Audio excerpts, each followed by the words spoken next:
moi je vais prendre le dos, comme ça on va pas les visages. Et non, comme c'est pour le...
Je pas arrivé, je connais pas le chemin alors.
Buenos días a todos. Je tiens à remercier de leur présence, mesdames et messieurs les membres de l'association des filles et fils de républicains espagnols et enfants de l'Exode, FRI. FRI, c'est dans l'abréviation. La présidente de l'association, madame Jacqueline Peyrotte, me prie de l'excuser, elle a été retenue par un contretemps familial de dernier moment. Je remercie monsieur Serge Barba, ici présent, dont Vous le voyez, hein, Elle s'est couchée. voilà. enfant de réfugiés, écrivain, auteur notamment de La frontière au barbelé, Les chemins de la retirade 1939. Je remercie monsieur Georges Bartoli, qui est caché quelque part, je le vois plus. Il est là. Pas caché, il est là. Ah oui, il est derrière l'arbre. C'est le jeu de pied qu'il fallait casser. Photographe, neveu de l'artiste Joseph Bartoli qui passa la frontière ici en février 1939, auteur du dessin gravé sur la plaque commémorative du village, dessin représentant la montée du village catalan de Beget qui mène au contrefort du col de Malrems, à la borne frontière et à la liberté attendue. Georges Bartoli est aussi, jusqu'en septembre 2022, commissaire de l'exposition des œuvres de Joseph Bartoli au mémorial de Rivesaltes. Je remercie également les élus qui ont fait le déplacement. Ici, nous en avons un en particulier, monsieur le maire, monsieur Hervé Colas, maire de Montbolo. Monsieur Alexandre Rénal est passé ce matin au petit déjeuner pour nous saluer. Et puis, conseiller départemental. Et puis, il s'est rendu à une autre manifestation qu'il y avait sur Amélie-les-Bains. Nous verrons tout à l'heure le maire de Serralongue qui viendra, je crois, au moment le plus important. Oui, on a compris. Eh bien, quelle publicité. Voilà. Monsieur le président de la communauté des communes, Claude Ferré, s'est fait excuser et m'a demandé d'excuser, retenu par aussi des raisons familiales. Je veux remercier maintenant tous ceux vous tous qui êtes là aujourd'hui. Et puis, un merci particulier à notre ami Pepi Barena, Oh, c'est moi. C'est le marchaïsme de Roganigo. ancienne marchaire de Mataro, qui a fait le déplacement de Mataro pour partager cette journée avec nous.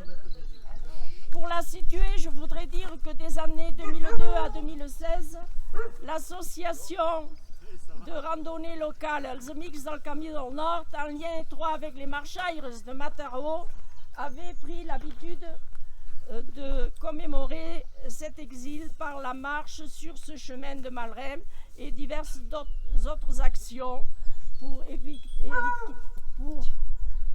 évoquer cet épisode de la retirade.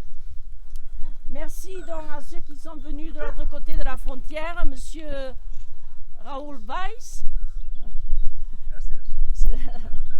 qui est, bon ça il faudrait qu'il dise son titre parce que je ne saurais pas bien le dire. Claudi Seu, président De l'Amical d'Antics Guerrillers de Catalunya, dels maquis. Président de l'Amical dels Antics Guerrillers de Catalunya. C'est gros. Bon, et je ne sais pas qui je voulais présenter encore. Si j'en oublie, excusez-moi. Bon, mesdames, messieurs, la Manère, un des 10 lieux de passage de la frontière franco-espagnole des réfugiés du franquisme, a placé pour la première fois l'an passé, le 14 février 2021, une plaque commémorative de cet exode appelée la retirade, à l'entrée sud du village. Cela a été fait en partenariat avec Free et en raison des contraintes dues au Covid, beaucoup de personnes n'avaient pas pu venir. Aussi avions-nous projeté dès l'an dernier de consacrer une journée entière à la retirade. Nous voilà donc aujourd'hui pour cette journée composée de 2 temps, celui que nous venons d'accomplir ce matin avec cette marche symbolique sur les pas des réfugiés, et celui cet après-midi avec la découverte des expositions et du film d'animation Joseph. Le chemin où nous sommes, en provenance du col de Malrems, est un chemin transfrontalier balisé GRT 83, très fréquenté de nos jours par les randonneurs. Il vit passer, après la chute de Barcelone fin janvier 1939, une interminable cohorte de réfugiés harassés, affamés. Ils étaient des milliers, femmes, enfants, vieillards, chargés de leurs maigres biens ou avec leurs cheptels, à fuir dans un désordre indescriptible les bombardements de l'armée franquiste que l'on entendait jusqu'à la Manère. Dès leur arrivée au village, les autorités, le maire d'alors, M. Dubic et son conseil municipal, et la population les accueillirent du mieux qu'ils le purent avec leurs maigres moyens. Hélas, le gouvernement français de l'époque, le gouvernement de Daladier, ne vit dans cette nuée humaine, autour de 5 à 9 000 ici, 40 000 au Col d'Ar, à Prat-de-Moyo, 25 000 à Saint-Laurent, les chiffres sont peut-être aléatoires. En tout cas, il y en a eu près de 500 000 personnes au total sur tout le département des Pyrénées-Orientales qui sont passées. Donc le gouvernement de l'époque ne vit dans ces gens que des indésirables qu'il fallait regrouper, contrôler et acheminer dans des camps sur les plages du littoral, alors appelés camps de concentration. La guerre d'Espagne s'acheva le 1er avril 1939 avec la reddition de Madrid et l'anéantissement de la République espagnole. L'Espagne vit alors l'avènement du régime de Franco, et ce, pendant 36 ans jusqu'à sa mort, une des plus longues dictatures d'Europe. Il ne faut rien oublier et témoigner, car nos anciens disparaissent. Nous, ici à la Manère, depuis l'an dernier, Francine Mac, Yves Farin, que j'avais cité comme témoin au discours, quand notre prise de parole l'an dernier, sont décédés cet hiver. Il nous faut donc rien oublier et témoigner pour que nos jeunes soient conscients des barbaries que peuvent déclencher certains hommes. Hélas, l'actualité nous en fait la démonstration à l'autre extrémité de l'Europe, à la frontière ukrainienne. Fort heureusement, les Ukrainiens sont mieux reçus que ne le furent nos voisins pendant la retirade. Nous sommes donc sur un lieu qui a vu se dérouler une tragédie.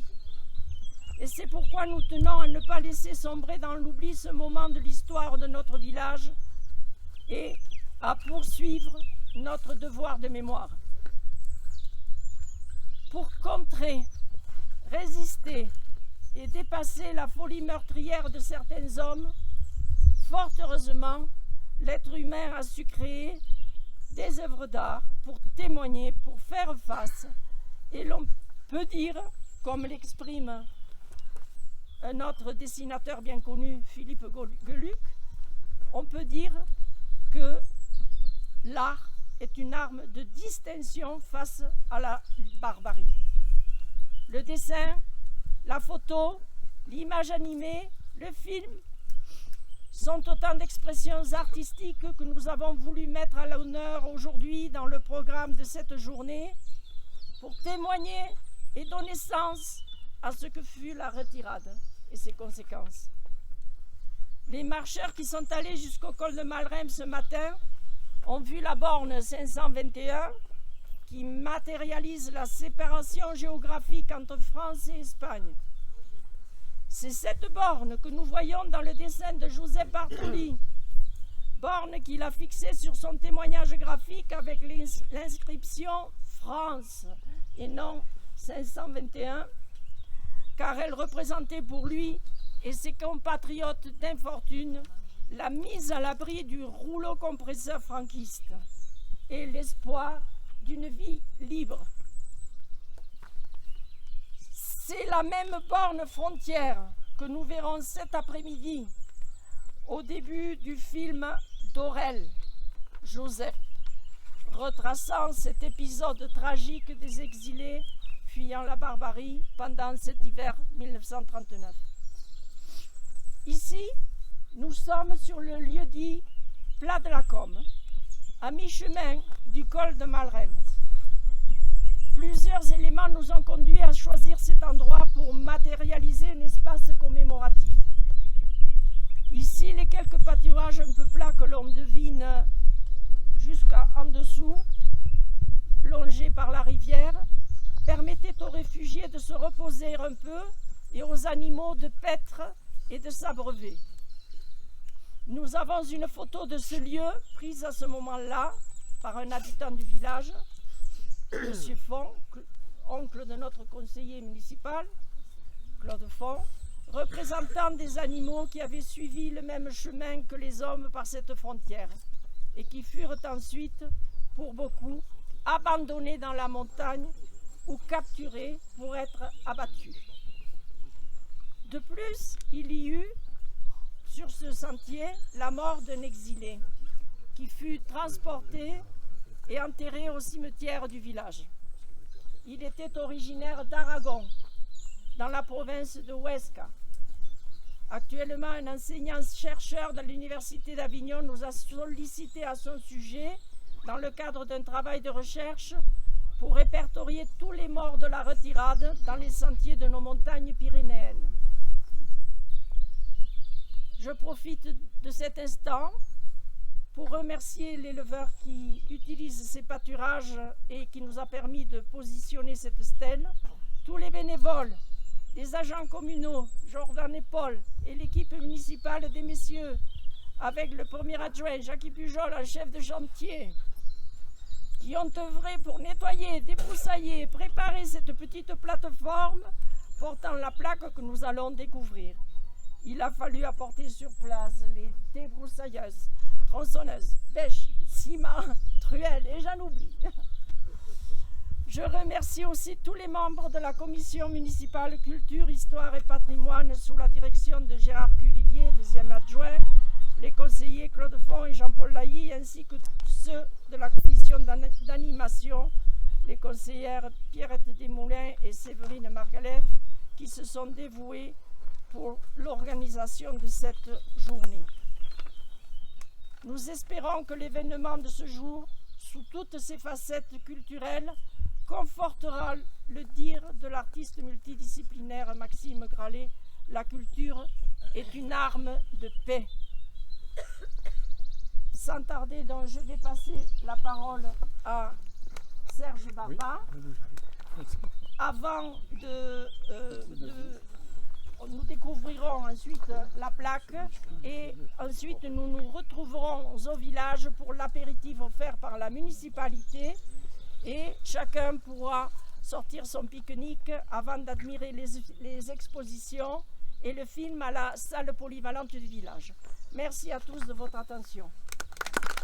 J'ai l'habitude de faire des discours, donc ce sera extrêmement court. Je ne peux que rendre hommage aux républicains qui sont passés par là parce que je viens de faire le chemin et je vous dire que j'en ai souffert, hein, j'en suis même tombé. Donc voilà. Non, moi c'est simplement, je vais remercier la ville de la Manère, la municipalité, sa mairesse, je ne sais pas comment il faut dire. Non, pas la mairesse, non. Non, moi j'aime pas beaucoup non plus mairesse. Pour le travail de mémoire qu'ils font et toutes ces plaques qui sont commémorées aujourd'hui, que nous avons déjà inauguré l'an dernier. Voilà. Je veux simplement vous citer le journal L'Indépendant de l'époque, qui date du 13 février 1939. Vous aviez ici, il y avait un correspondant de l'Indépendant qui était au-dessous de tout. Pour vous en donner une idée, voici ce qu'il dit, un paragraphe. Il dit « Notre population commence à s'alarmer devant cette invasion qui, tous les jours, devient plus bruyante et il serait grand temps que l'on nous débarrasse de tous ces intrus. » Ça vous dit tout, hein, de ce qu'était. Voilà. Ça, c'était le correspondant de l'Indépendant. Et ces propos sont démentis par Francine Mac, témoin, que vous connaissez bien ici, et Marie Laïlle, qui disent comment ils ont reçu les Républicains, comment ils leur ont ouvert les portes pour apaiser un petit peu leur douleur. Voilà, c'est tout ce que je voulais dire, et je vous remercie, et merci d'être venus. Merci beaucoup.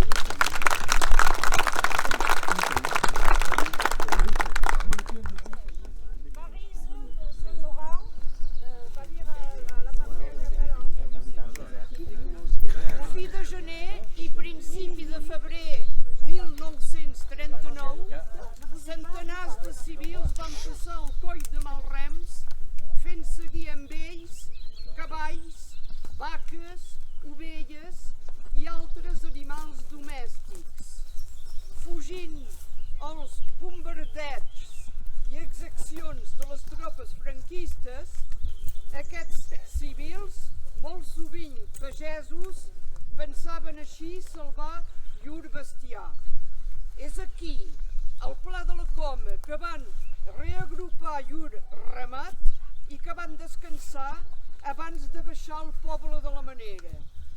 els combatents republicans, ells, malgrat una resistència aferrissada en territori espanyol, van haver de resoldre's exiliar-se a França, travessant també amb els rems, baixant a la manera abans d'ésser arrestats per les tropes franceses i dirigits cap als camps de concentració. Una vergonya.